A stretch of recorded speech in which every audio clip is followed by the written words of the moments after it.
saya na nanalo sa last na laban. Sana sa ngayong parating na laban na kuha din ng panalo. Yung unang kapatid ko po kasi, siya po kasi yung unang nag-boxing.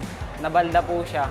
Naisip ko po talaga na iganti yung kapatid ko kaso wala na po dun yung tao na yun.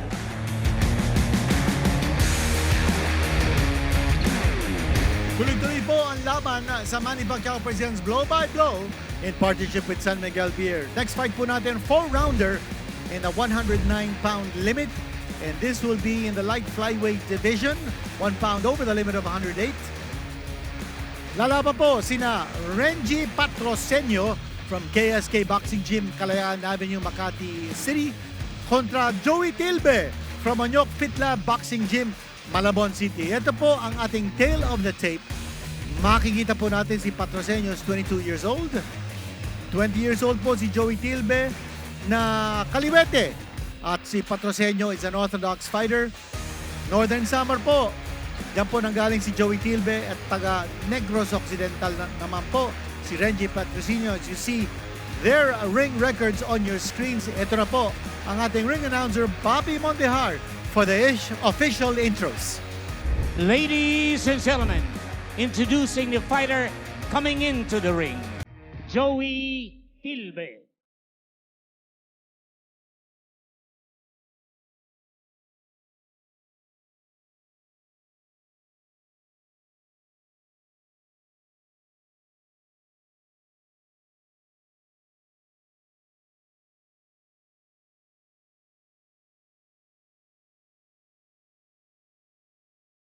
Ladies and gentlemen, introducing the fighter coming into the ring, Renji Patrocinio.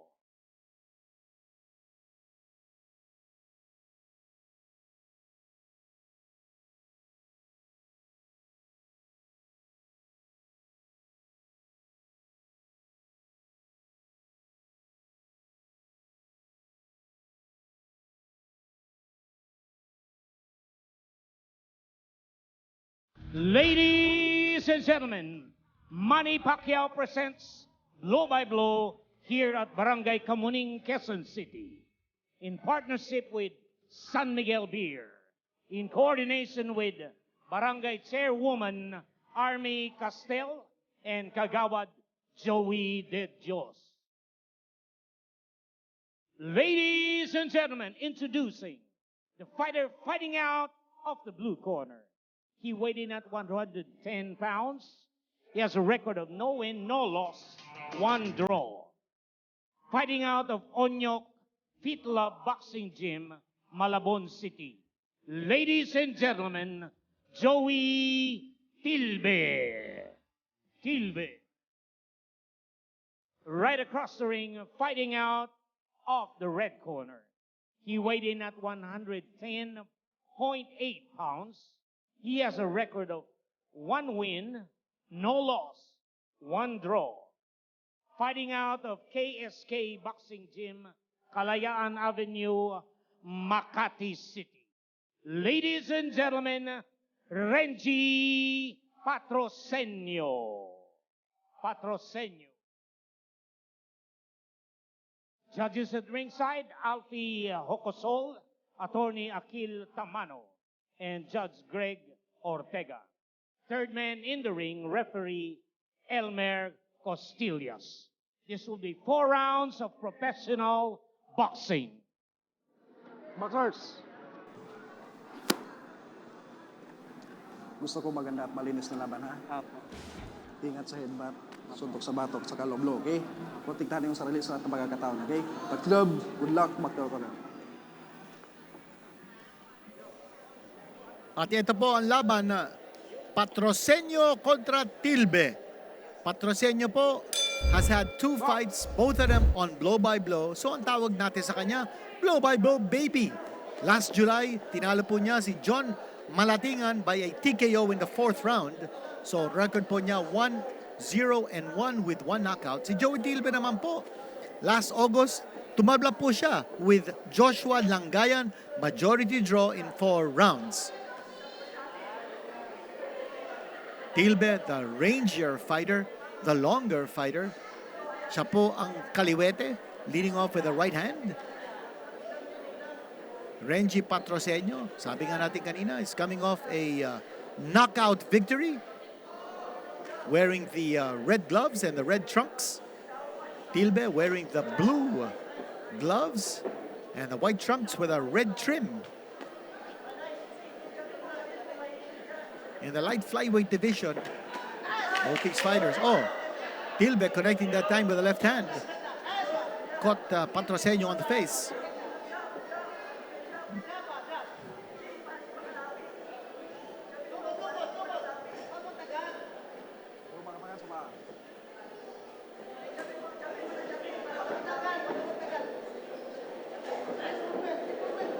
Neither fighter resorting to that jab. Looking to lead off with the left straight. Si Joey Tilbe. Ito, umaatake si Tilbe. Kinounter naman siya ni Patrocinio. Huwag niyong kalilimutan po, subscribe and follow Blow by Blow MP on Facebook, on Instagram, and YouTube. Like, share, subscribe.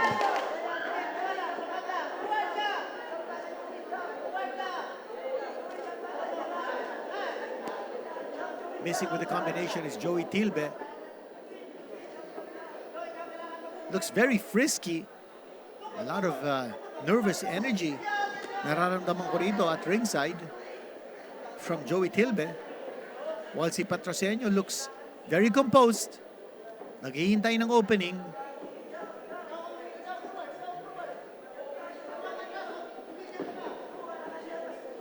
Hindi nagkakatamaan dito.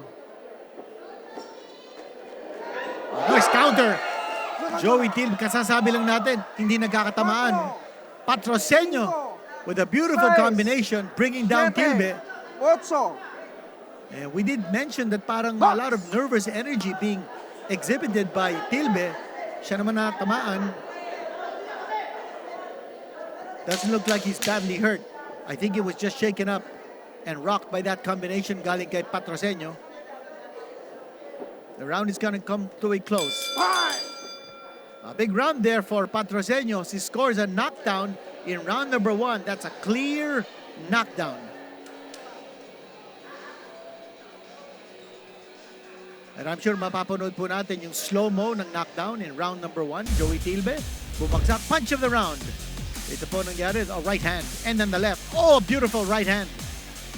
Ang ganda naman ng patama doon. First the right hand, and then the left. Tapos a beautiful right hand. That was a right straight na tumama for Patrocinio. So a 3-punch combination bringing down Joey Tilbe. A right, left, right series of shots. Tilbe going down. Nabilangan po siya. Legit knockdown in the first round scored by Renji Patrocinio. Now let's see whether Tilbe can recover from that knockdown. He hasn't won, he hasn't lost. Meron pa siyang 1 draw sa kanyang kartada. Patrocinio showing us the power of his right hand. Yun na nang papagsak kay Joey Tilbe in round number 1. Sigawan po mga fans dito sa loob ng Bernardo Park covered court. Everyone enjoying the action. Ito, sumusugod si Tilbe and he knows he's got a lot of ground to cover. Kasi bumagsak nga siya in the previous round and we're fighting only a 4-rounder. So a knockdown scored here by Patrocinio, malaking bagay yun. He already has a 2-point edge over Tilbe because of that knockdown.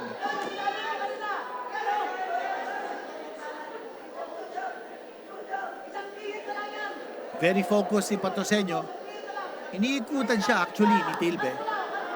So, hindi naman niya pinupursu si Tilbe. He's just standing his ground, waiting for an opportunity.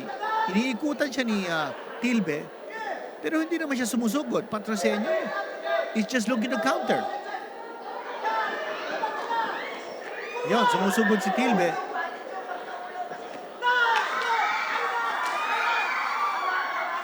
He's going for broke. Alam ni Tilbe, he's gotta go for broke. Bumagsak siya nung round number 1. Left hand thrown by Tilbe but not connected. Siko. Referee Elmer Costillas warning Tilbe to keep his punches over the belt line.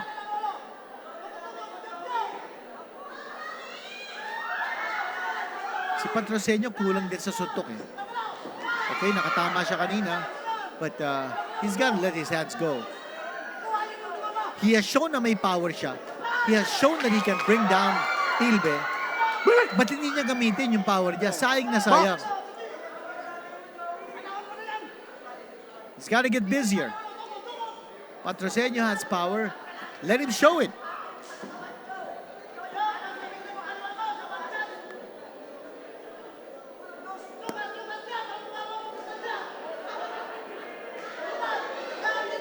Tilbe's doing a lot of posing, but you can feel that mataas ang respeto niya dito kay Patrocinio kasi bumagsak na siya eh.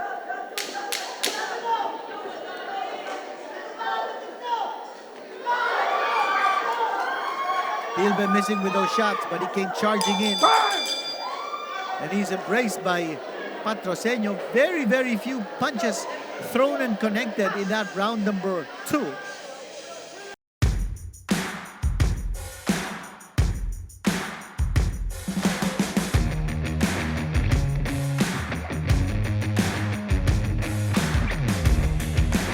Sabi nga natin kanina, kailangan niya magtrabaho. And he can't just sit down on that cushion of a first-round knockdown. Mario Tahong po ang nasa corner ni Joey Tilbe. At napapansin natin, no? Pati po yung mga butil ng perspiration, yung butil ng pawis ni Joey Tilbe, kita-kita natin, high definition po. Ang gaganda ng mga camera angle natin. And kudos to our production team. Dito po sa Manny Pacquiao Presents Blow by Blow in partnership with San Miguel Beer. Round number 3 na po tayo. We are scheduled for 4. One knockdown has been scored in round number 1 by Patrocinio.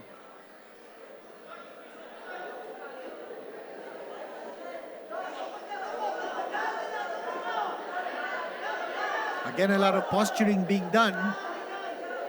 Walang masyadong connection dito. Tilbe is actually initiating and Patrocinio is just countering.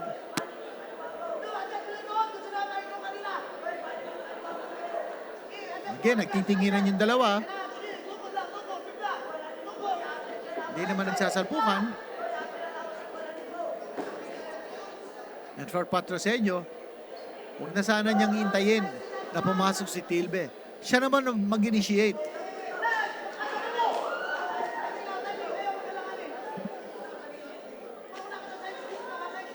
Left hand thrown by Tilbe. Right hand this time. So he's varying his punches. Kuminsan kaliwa, kuminsan kanan.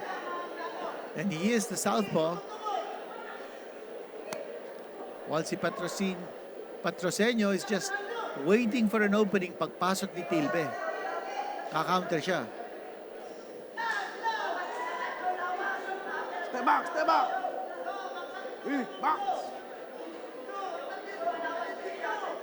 Crowd getting a little impatient because hindi ka nagkakasundukan dito. Tilbe coming in, throwing that left hand.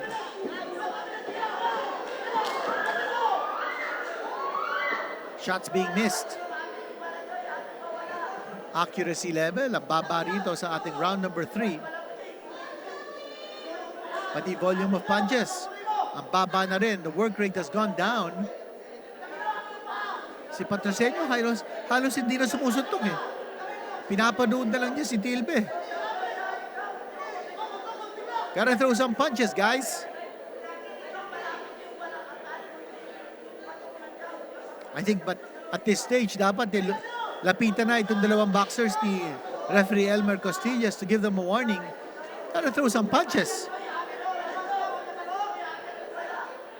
Too much posturing.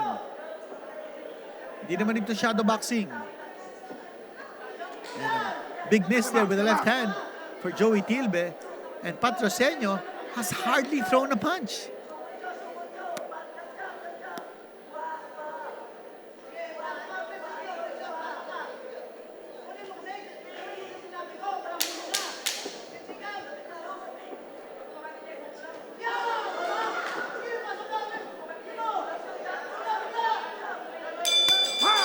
That's the end of round number 3.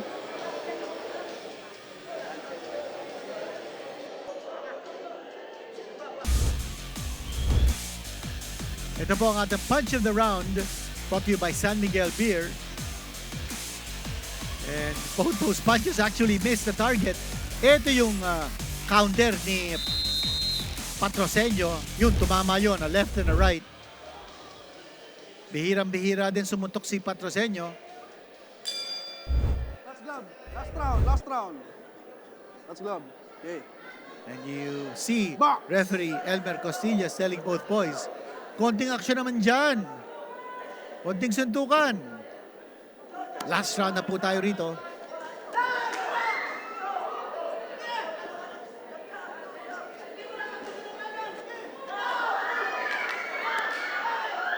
Taas. Pwedeng tumabla to, ha. Nakuha ni Patrocinio yung round number 1 on a 2-point margin because of the knockdown. Pero in the next 2 rounds, halos walang ginawa si Patrocinio. So he might have lost those 2 rounds by default. Ito sa round number 4. Box. I think both these fighters know this could be the deciding round. Kung sino manalo dito, siya magwawagi ng laban.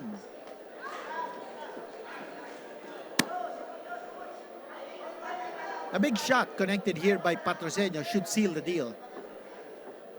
Mapatumba niya ulit si Tilbe, and that should be enough for him to win this fight.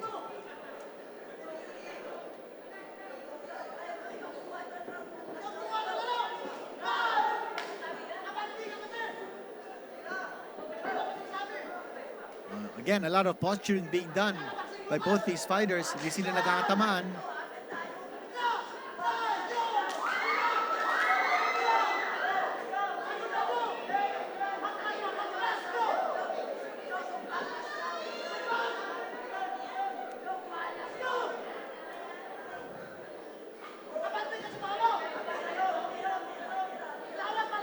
Again, the fans are getting very impatient as both these fighters are just going through the motions.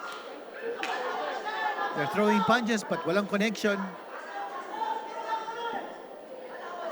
Less than a minute to go in this fight. Again, a lot of misses and very few connections.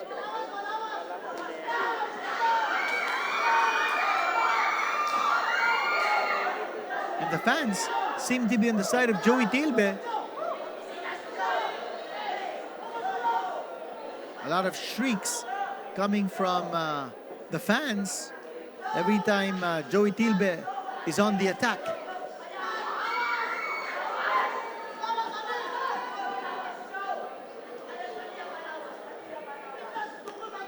This fight is coming to a close. And again, a very uneventful round.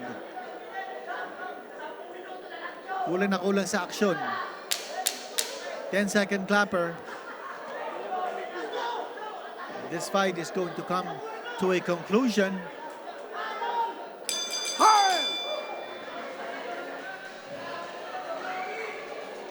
And the only big thing that happened in this fight was the first round knockdown scored by Patrocinio. Now, will that be enough to give him the decision? This could even go to a draw. Yan po, nakikita natin si Renji Patrocinio with a record of 1 win, no loss, and 1 draw. At si Joey Tilbe naman with a record of no win, no loss, and 1 draw. The Honorable Barangay Chairperson Army Castel along with Kagawa Joey De Dios na kasama natin dito. Okay, tinatali pa ng ating mga judges under the supervision of the Games and Amusements Board. Kung sino po nagwagi. Ito na po ang ating ring announcer, Bobby Mandahar, with the official verdict. Ladies and gentlemen, after 4 rounds of boxing, we have a winner. Here are the scores of the 3 judges. Judge Ortega scored it 38-37 Patrocinio. Judge Tamano scored it 38-37 Tilbe. Judge Hocosol scored it 38-37. Winner by split decision, Joey Tilbe. Si Tilde po nanalo, and yun ang sinasabi natin kanina. He won this fight by default kasi hindi na sumuntok si Patrocinio after scoring that knockdown in the first round. Halos hindi na siya sumuntok the rest of the way. And Joey Tilbe, although he wasn't connecting, he was the aggressor, he was pushing the fight, and he wins the contest by a split decision despite going down in round number 1. So, that's a very good reminder sa ating mga boksingero. If you are able to score a knockdown early, huwag niyong papayaan ang kalaban ninyo. Laban pa hanggang dulo. Yan po ang nangyari sa laban na to. That was a knockdown scored in the first round by Patrocinio. A beautiful knockdown. That was clear and legit. Ito, again, the right hand, oh. Gumulong yung mga mata ni Joey Tilbe, but he survived it. And Patrocinio hardly fought until the end of the fight. And so Joey Tilbe scores a win by a split decision. What a victory coming his way in spite of the fact that he went down in the first round. So Joey Tilbe over Renji Patrocinio by a split decision.